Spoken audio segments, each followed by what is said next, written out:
We've been talking about the wars between the English colonists in the 17th century and various Native American tribes. We had just recently talked about the things that were happening in the 1670s in the northern colonies in New England, of course, King Philip's War, in the southern colonies in the colony of Virginia, Bacon's Rebellion, which, although you may not have realized it before this class, if you've even heard of Bacon's Rebellion, had a strong element of westward expansion and American Indian involvement. Well, back up in the north, in 1788, we saw the beginning of what would be the first of about 6 wars between New England and New France, the biggest and last of which would start in the 1750s and be known in the U.S. as the French and Indian War.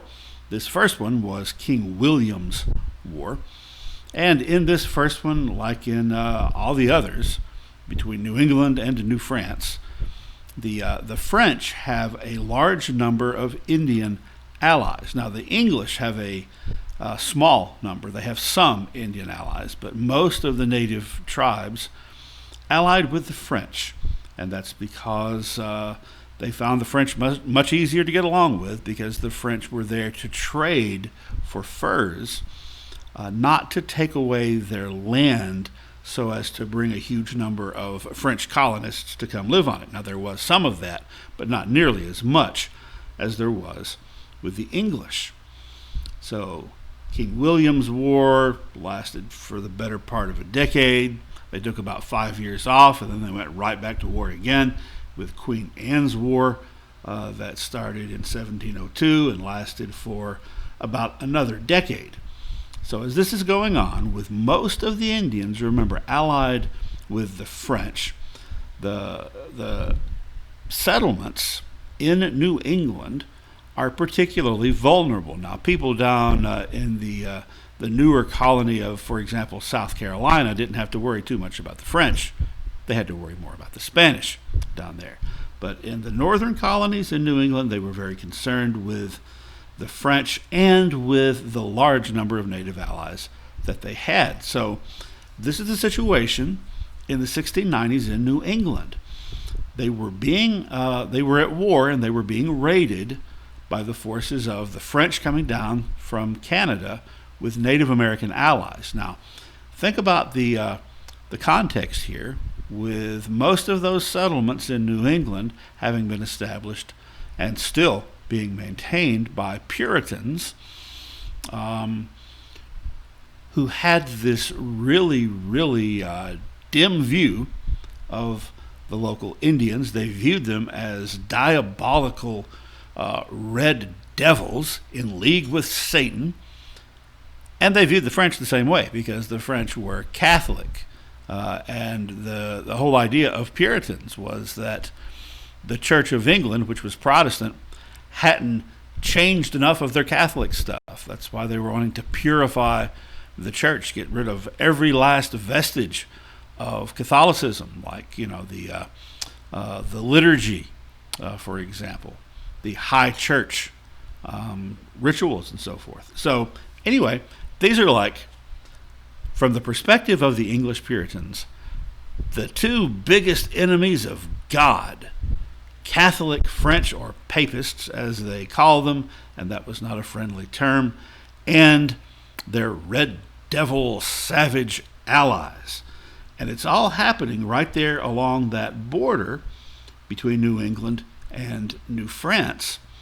And there are, like I said, there were raids going on. This is just a few years after King Philip's War, which had involved a large number of English colonists in New England being killed or captured, and in some cases whole towns being destroyed.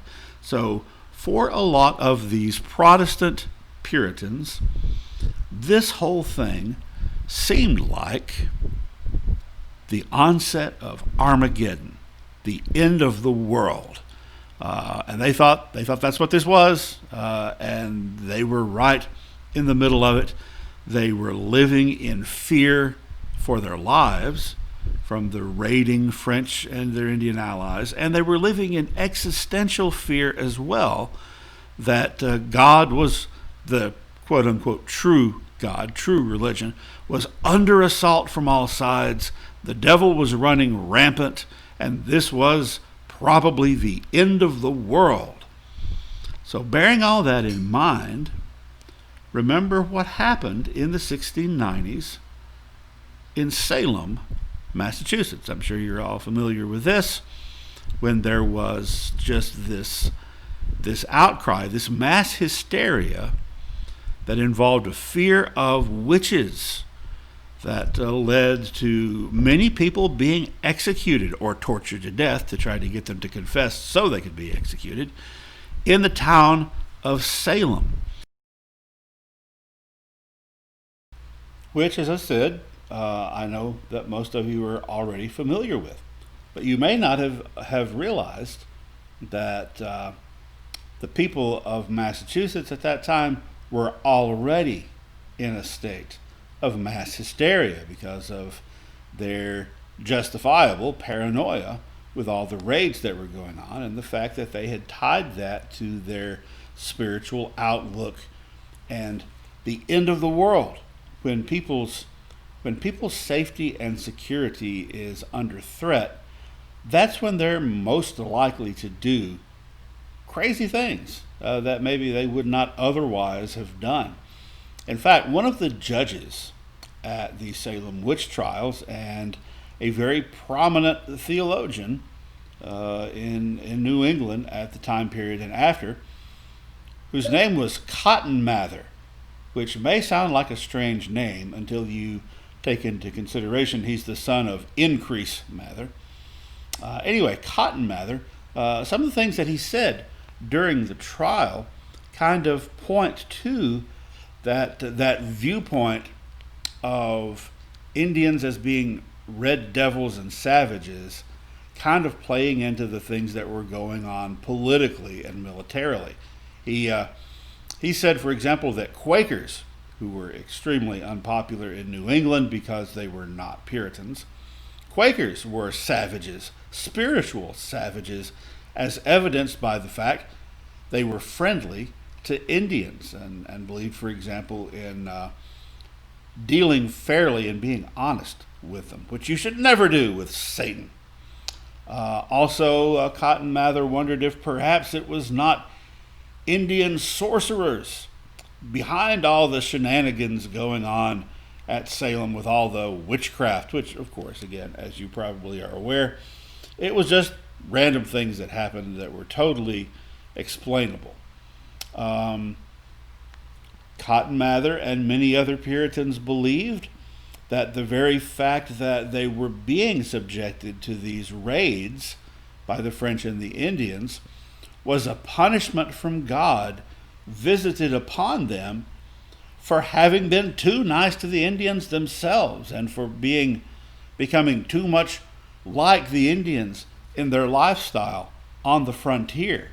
So all this stuff, I mean, you probably in a million years would not have connected the Salem witch trials with westward expansion and with views toward Native Americans, but it was very much a big part of it. Well, back down in the South at this time, in the southern English colonies, there were a lot of changes going on politically with the Native American tribes down there.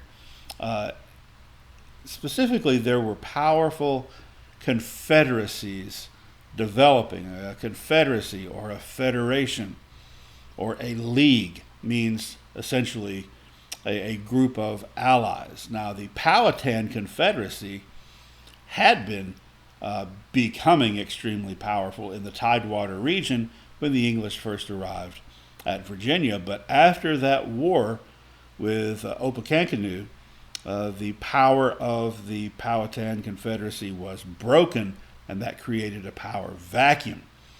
Well, with all the fighting that was going on, especially all of the raiding by various Indian tribes against other Indian tribes for the express purpose of getting captives to sell to the English, was creating this big sense of flux in the South, as it was also in the North, but the slave trade was not as big in the North as it was in the South, the Indian slave trade.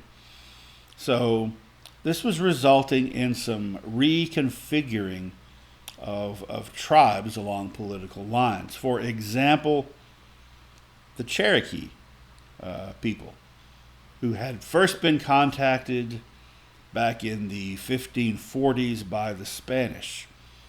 Traditionally, each Cherokee town was, although culturally interrelated with other Cherokee towns, each town was independent and autonomous, and the leaders of that town decided the direction the town was going to go in. There wasn't any centralized power. There was no principal chief, for example, among all the different Cherokee bands and towns. That was starting to change. By the late 1600s, you still didn't have a centralized tribal power, but what you were starting to see was that several Cherokee towns in a particular region were starting to act in concert with one another. So instead of every town for themselves, now you've got the overhill towns, for example, all kind of acting together, even though they're not acting with the other Cherokee towns in other regions. So that's a change. The Choctaw in Mississippi began to absorb into their ranks refugees from several different tribal groups who had been displaced by the wars and by the slave raids. So the Choctaw numbers grew significantly. Their culture was affected as they're absorbing these other groups. And in a similar vein, but on a much larger scale, over in Georgia, what would later become Alabama, and parts of East Tennessee, the Muskogee tribes, the Creek Indians, also began absorbing a lot of refugee tribes that had been decimated by disease or by slave raids or just by war with the English. For example, the Yuchi people, who originally lived in Middle Tennessee, were, by the early 1700s, they were chased out by the Cherokees, who took over their land as a hunting ground. And the Yuchi went south and joined up with the Creek Nation. So the Creek Nation is starting to grow as a result of all these other tribes being sort of decimated.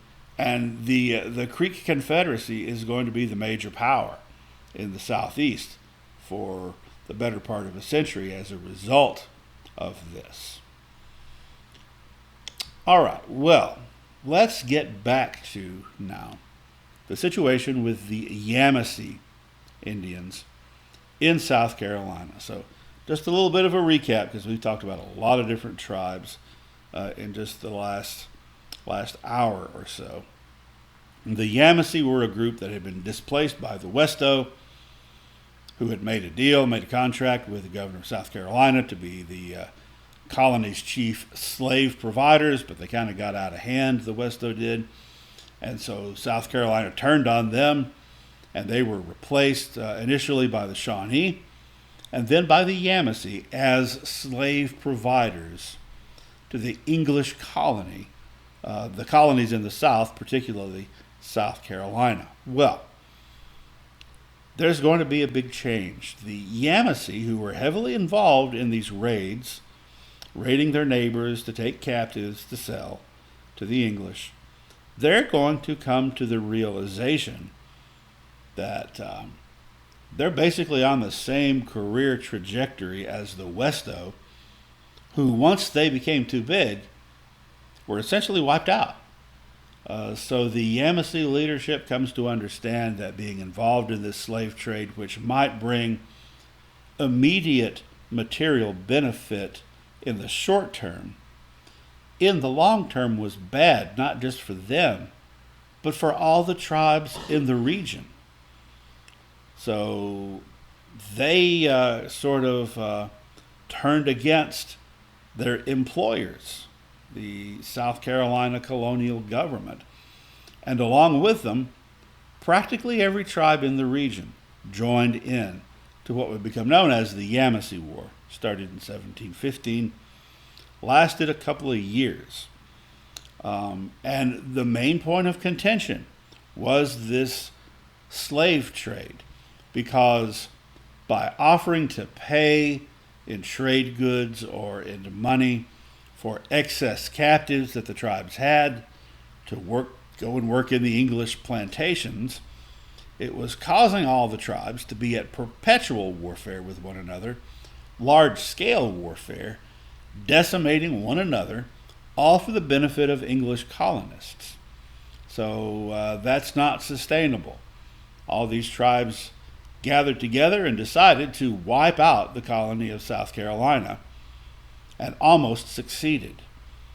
This was one of the bloodiest wars in American history, and is even less well known than King Philip's War. In fact, I'd almost be willing to bet that in your middle school or high school U.S. history studies, none of you even saw the Yamasee War mentioned. You might have seen King Philip's War.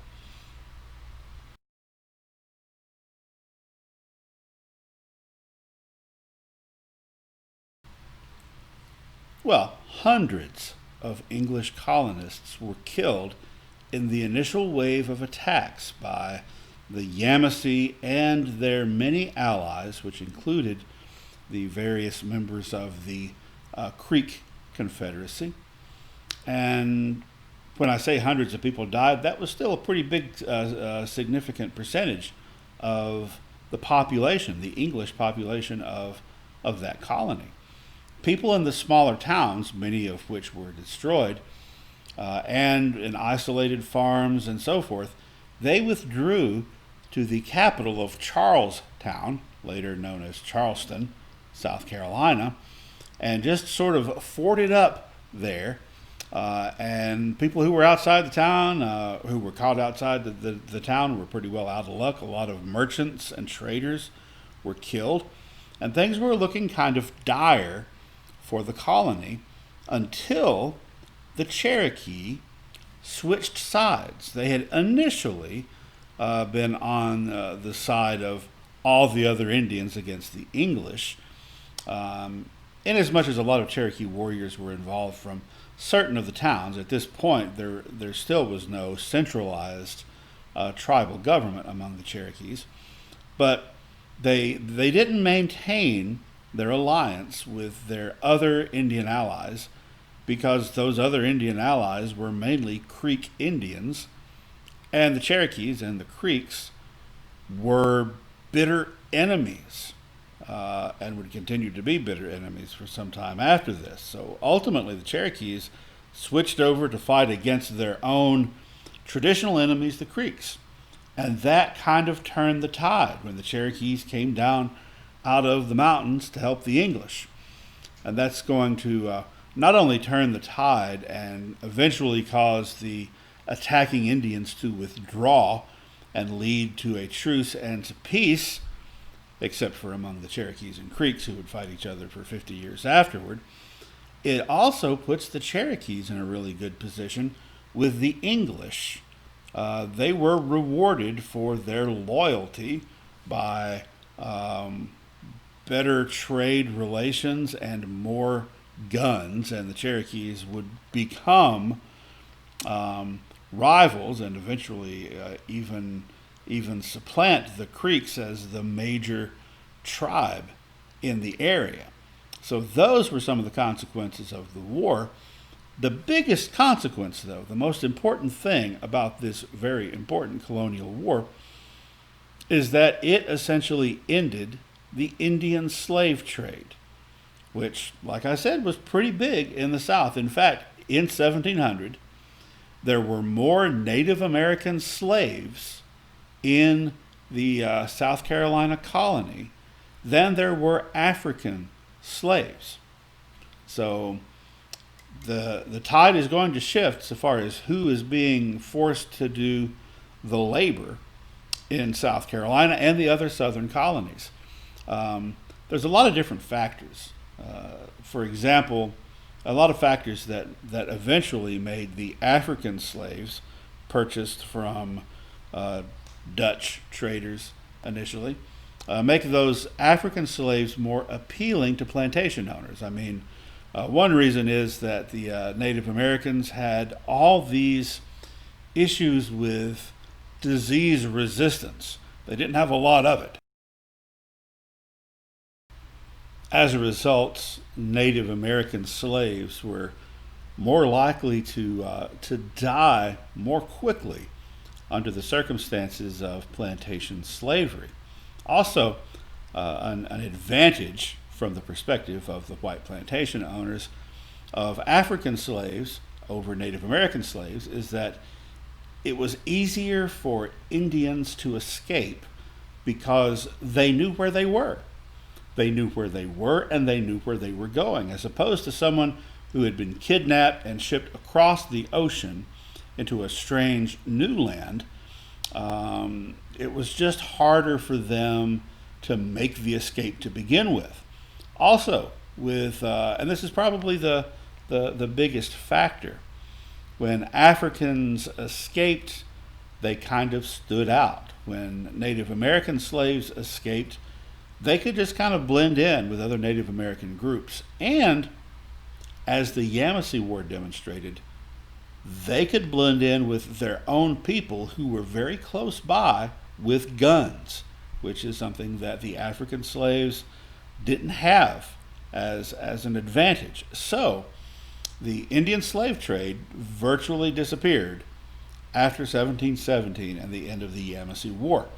Now, if you go back 50 years before this, if you go back to, let's say, 1670, then on plantations in Virginia and elsewhere in the South, you had three types of labor. You had white indentured servants. You had American Indians who had been either captured directly by the colonists or bought from other Indians. And you had Africans who had been imported as a result of the slave trade. And those three groups together did the labor. Those three groups essentially intermingled and even intermarried and lived among one another. But with Bacon's Rebellion, it became apparent that it was dangerous to the colonies to keep importing poor white people as indentured servants, because it wasn't legal to enslave them forever, and they had to turn them loose eventually. And when they did, then that's an ever-growing population of poor white people who are wanting jobs and land and getting angry if they can't get them. So that ended the indentured servants. Now, there still were indentured servants, don't get me wrong, but they were no longer relied on as a labor source on plantations, and as a result, there were no longer huge numbers of them being shipped across the ocean. It took a while for the whole indenture thing to die out completely, but it was no longer the main labor force, okay? So that was with Bacon's Rebellion by 1677 or so. Now, by 1717, the American Indian slave trade has disappeared in the South by necessity, and that leaves African slaves as the group that essentially is left holding the bag and is going to be focused on as the primary source of forced labor from that point forward. So that's the most important thing to remember about the Yamasee War, is that it ended the Indian slave trade in the South. All right, well, let's, while still being on the topic of these Indian wars, let's go a totally different direction, and let's talk about some literary trends in the English colonies, particularly in the northern colonies where they had been involved with King Philip's War, and then shortly after that, the first war with the French and their Indian allies. There were, there was a whole genre of books that were published in the late 1600s and into the 1700s called the Indian Captivity Narrative. Now, they were published initially in London because there were no printing operations in the English colonies at that time. Now, later, printers were set up in Boston and it transitioned to there. But initially, these books were published in England, but they were more likely to be about New England. In some cases about the southern colonies, but mostly about New England. And they were the memoirs, essentially, of English colonists, usually women, who had been captured by Indians in these various wars, and who had eventually, by one means or another, made their way back home. The most famous of these, and one that I often assign actually in this class, is The Sovereignty and Goodness of God, the subheading being the narrative of the captivity and restoration of Mrs. Mary Rowlandson. Mary Rowlandson was captured along with some of her children at the beginning of King Philip's War. Most of her town was wiped out, and then a large number of townspeople were taken captive. Now, what she describes in her captivity narrative is essentially kinship slavery, except she doesn't really understand that culturally. She doesn't recognize what's going on. And she is very much a Puritan, as most of these captives taken in New England were. And Puritans, remember, were very, very Calvinistic. They believed in predestination. They believed in harsh punishments from God. Remember, Cotton Mather thought that this outbreak of witchcraft was basically from Puritans being too nice to Indians, right? So when Mary Rowlandson and people like her get captured, her story talks about how she was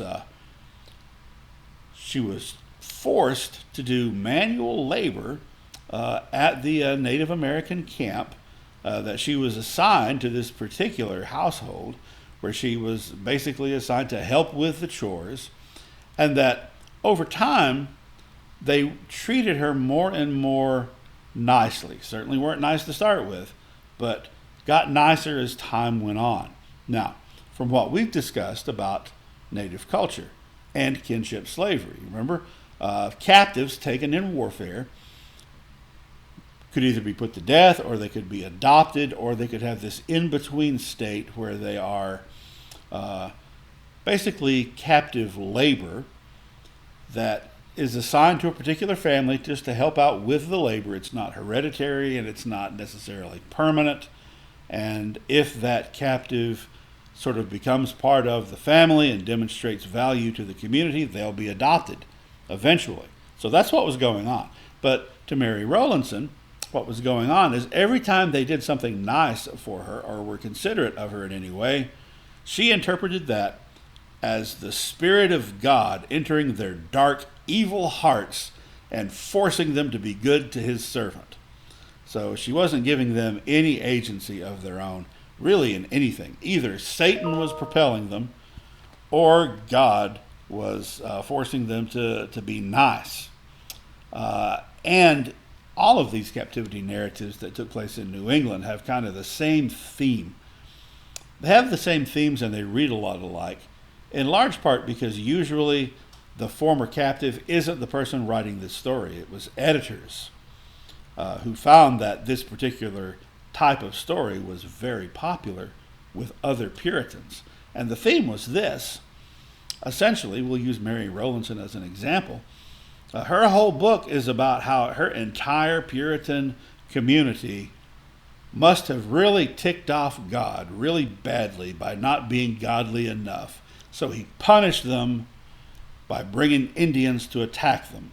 And he punished her personally for some sins in her past, some ways in which she wasn't good enough. And so this whole experience was humbling her, teaching her to rely on God and try harder to do his will, so that eventually he rescued her. In reality, eventually they traded her back for some other captives of their own. But the whole thing was being manipulated in a very direct way by God, with the entire focus being on the purpose of punishing Puritans. This tells us a lot more about Puritan culture than it does about Native American culture. Now, because these things were very sensationalized, that was another thing that made them popular, right? So Puritans don't go out buying books about sordid sexual things, but if they buy a book about, magnifying the name of God and the Word of God, and there happens to be some sordid sexual stuff in it, well, that's okay. So many of these captivity narratives focused on the salacious details of the ravaging or rape of colonial women by Indians, which in reality was extremely, extremely rare. And by extremely rare, I mean, as far as I know, there are no documented cases of it. Whereas, on the other hand, there are a whole lot of documented cases of English colonists raping native women. Now, this is due to the fact, when I say that there are no cases, documented cases of it, this is due to the fact that Native American tribes east of the Mississippi, all the woodland Indian tribes, have this cultural trait in common. Before they go to war, they purify themselves ritually, and they have to remain ritually pure until the raid is over and they transition back to their peacetime persona, which is another ritual. So that means, kind of like, I'm not sure if they do this anymore, but there used to be this idea that athletes in training had to not have sex while they were in training. So this is even more true. I'm not sure how true that was. Maybe that was the idea. I'm not sure how true it was in being carried out. But because this was their religion, they had to be ritually pure, and they had to not engage in sexual activity while they were on the warpath, because if they did, that's a violation of ritual, and it could bring punishment upon their whole war party or upon their whole town or their whole tribe. So that's different later on when you're looking at interactions between American settlers west of the Mississippi and Native American tribes west of the Mississippi who did not have that taboo, who didn't have that ritual. There you will find a lot of cases of rape on both sides. But in the woodland Indians of the colonial period, you just didn't. So they could at least try to allude to it, or sometimes they really focused on just the possibility of that, quote, fate worse than death, to get Puritans to buy it. All right, well, now we're going to continue along this vein of colonial Indian warfare and literature, and we're going to look at a totally different type of literature that also grew out of this period. And we're going to talk about this individual. We briefly mentioned him once before. His name is Benjamin Church. Benjamin Church was a Puritan settler in New England in the late 1600s. In fact, he wasn't so much a settler. I think he had been born there. And he was in charge of a group of rangers, that is, of sort of civilian scouts during King Philip's War. And it was his group of rangers. By the way, the Army Rangers trace their origin to Benjamin Church and his Rangers. Anyhow, they were the ones who caught up with Metacom, King Philip, and which led to the fight, which led to his death. Anyway, Colonel Benjamin Church, like a lot of his Rangers and like a lot of settlers, while fighting Indians in this environment, learned to fight differently than the British military taught people to fight. In fact, the Rangers frequently interacted with and fought alongside their Indian allies. Remember King Philip's War, the surviving Pequot Indians were allies of the Puritans. So they were trained by Indians to fight other Indians and to do it like Indians, which means by blending into the forest and by making quick guerrilla-like raids. Later on, after King Philip's War, Church's Rangers raided into French territory up into Canada using these same tactics. In 1716, a couple of years before he died, he would have been, 70, in his 70s, he wrote his memoirs describing how he carried out his warfare, and that is considered to be, his book of memoirs, is considered to be the first American military manual. And like I said, he's considered the father of the Army Rangers. So his memoir was very popular.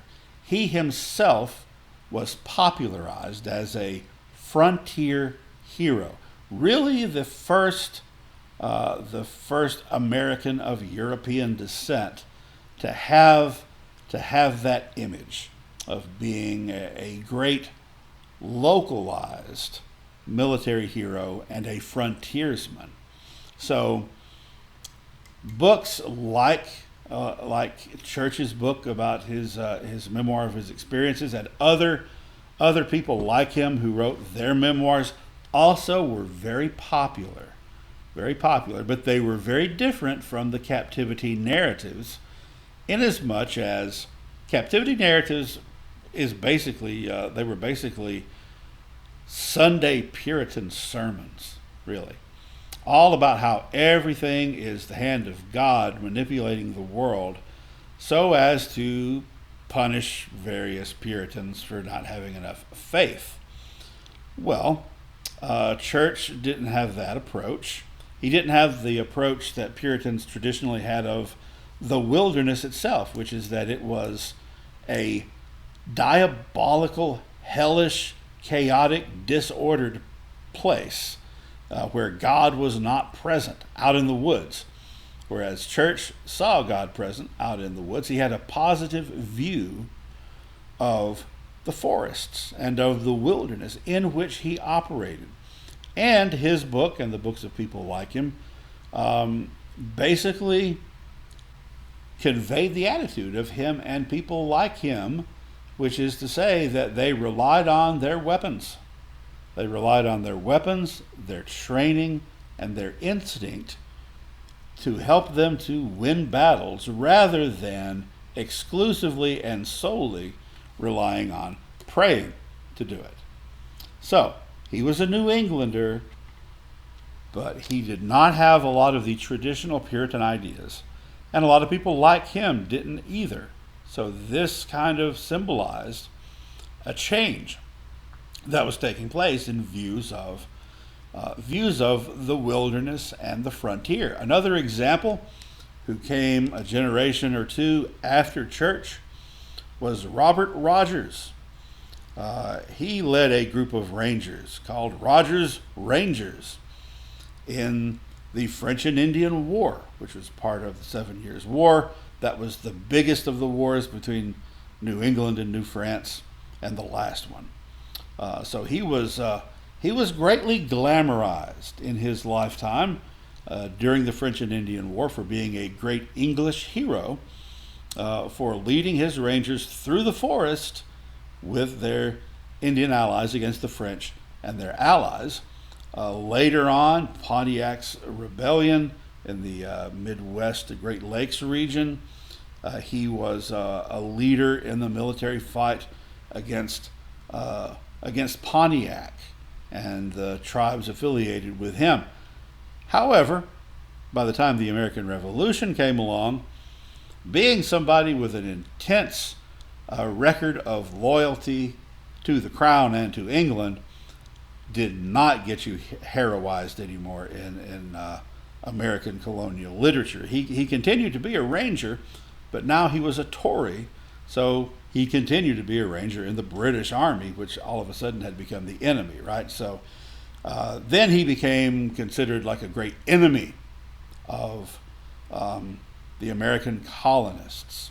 So here we have, in this image, a picture of a portrait of him on the left. On the right, as he was portrayed by an actor in the TV series Turn, which was on for several seasons and was about the American Revolution. He was a villain in that one.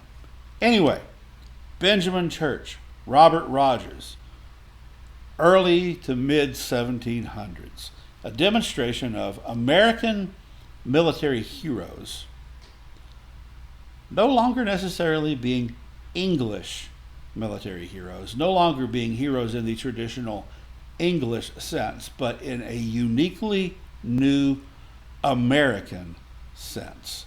And that sense being not that they were, highly trained in European battlefield maneuvers, but that they were people who were at home in the wilderness, on the frontier, in the woods, fighting alongside Native Americans and against Native Americans, adopting many of the tactics of Native Americans, and also regarded not just as great soldiers, but as great hunters, at home in the woods. Now, this is a full century after the Puritans first arrived at Plymouth Colony, and in those early years, the woods were regarded by those Puritan colonists especially, and pilgrims, as the breeding ground of Satan. So you got to say, if you go out in the woods, there's something wrong with you, you're suspicious, you're probably a witch, maybe we ought to hang you. Now, 1700s, if you're at home in the woods and you are competent in the woods, that is a positive and even American quality to have. And the way that the Native Americans were being portrayed by the mid to late 1700s had also changed significantly. No longer are they regarded solely as heathen, godless, devil-worshipping pawns of Satan, but as noble enemies and Native allies, as noble allies. They start to become romanticized at around the same time that the forests themselves and wilderness and the idea of wilderness is becoming romanticized.